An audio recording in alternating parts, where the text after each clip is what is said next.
Warahmatullahi wabarakatuh. Hello bolo-bolo, bersama Dokter Ulwan jadi pinter. Kali ini Dokter Ulwan akan membahas tentang diabetes mellitus tipe 1 ya, atau diabetes pada anak ya, dimana langsung diambil dari sumbernya yaitu PPM IDAI.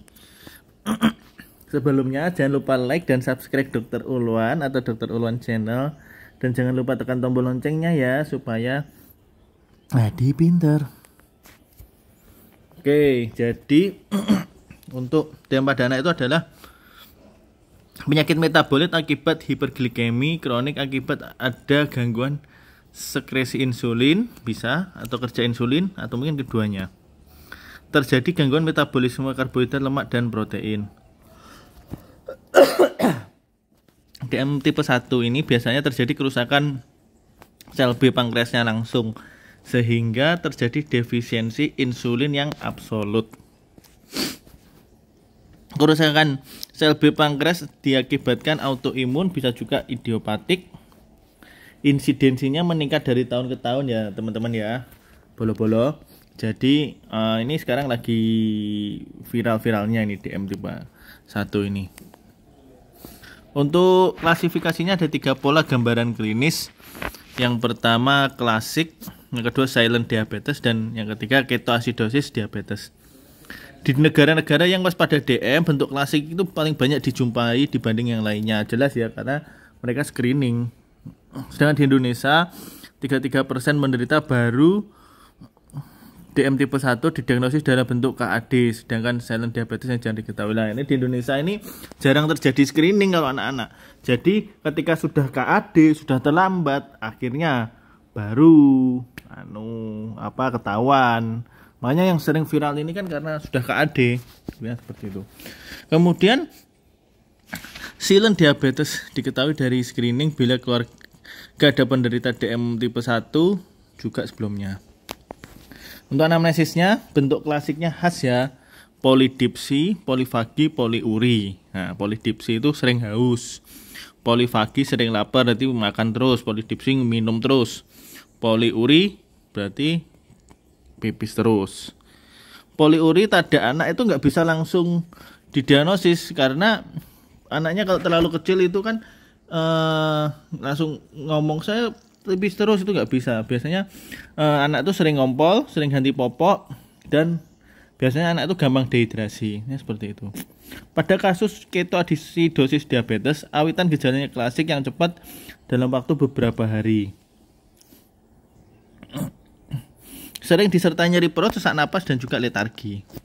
Untuk pemeriksaan fisik ya, pemeriksaan fisik jelas ya. Yang pertama mesti ada 3P tadi yang saya sebutkan, yaitu polidipsi, sering minum, polifagi sering makan, dan poliuri, yaitu sering pipis disertai penurunan berat badan yang kronik. Kalau disingkat nggak jadi 3P, ini jadi 4P sama penurunan berat badan. Kemudian irritable itu maksudnya yo kayak gelisah segala macam, dan penurunan prestasi di sekolah. Kemudian infeksi kulit yang berulang, kandidiasis vagina terutama anak wanita yang prapubertas, gagal tumbuh. Nah, untuk membedakan DM tipe 2 dan DM tipe 1 itu, kalau DM tipe 2 itu gemuk, kalau DM tipe 1 itu kurus. Berarti kalau anak-anak yang kurus itu bisa didiagnosis DM tipe 1. Tapi kalau anak gemuk itu nggak usah khawatir, ya kita khawatirkan obesitasnya aja. Untuk pemeriksaan fisik disertai tanda gawat darurat, yaitu penurunan berat badan yang nyata dalam waktu cepat, nyeri perut dan muntah berulang, kemudian dehidrasi sedang sampai berat namun masih poliuri, sesak napas cepat dalam kusmaul disertai bau aseton, gangguan kesadaran, dan juga renjatan. Nah, harus dicurigai DMT2 apabila 3P tadi, polifagi, poliuri, polidipsi, disertai adanya obesitas, usia remaja lebih dari 10 tahun, adanya riwayat keluarga DM tipe 2, penanda auto antibodi negatif, kadar C-peptida normal atau tinggi, dan ras atau etnik tertentu.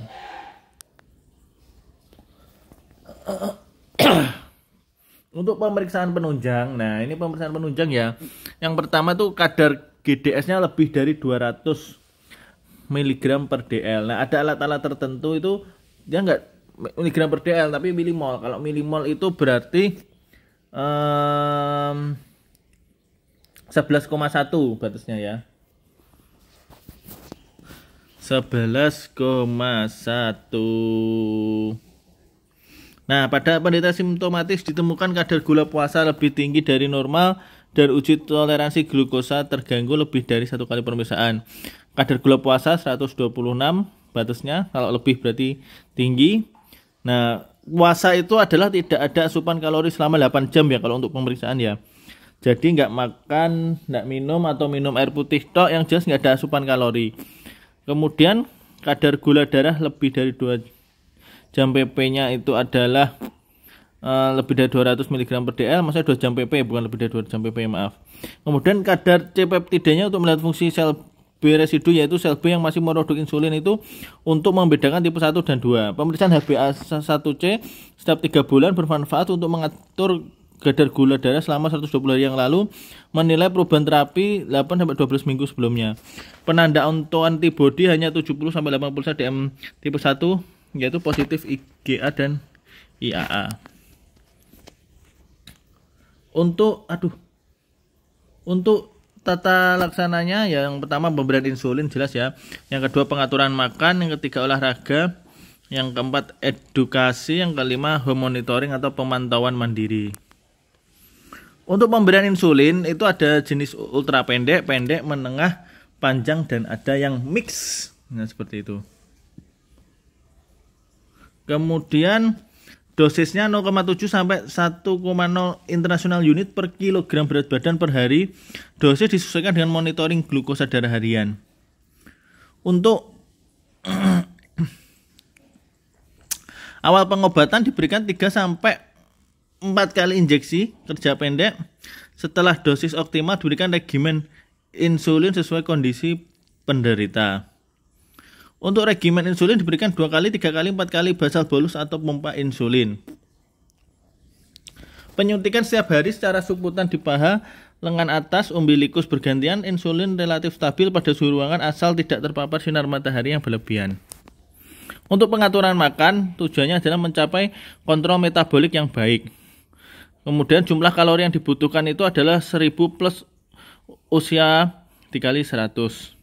Komposisi 60-65% karbohidrat, protein 25% dan lemak kurang dari 30%. Jadwalnya 3 kali makan utama, 3 kali snack. Dan ingat, makanan serat tinggi seperti buah, sayuran, dan sereal membantu mencegah lonjakan kadar glukosa darah. Indikasi rawat inap, penderita baru yang kurang dari 2 tahun yang memulai terapi insulin, terus ketoasidosis diabetikum, kemudian dehidrasi sedang sampai berat, penderita persiapan operasi dengan anestesi umum, hipoglikemia berat, keluarga menderita yang belum siap melakukan rawat jalan. Oke, mungkin cukup sekian penjelasan dari saya, Dr. Ulan. Kurang lebihnya saya mohon maaf. Assalamualaikum warahmatullahi wabarakatuh.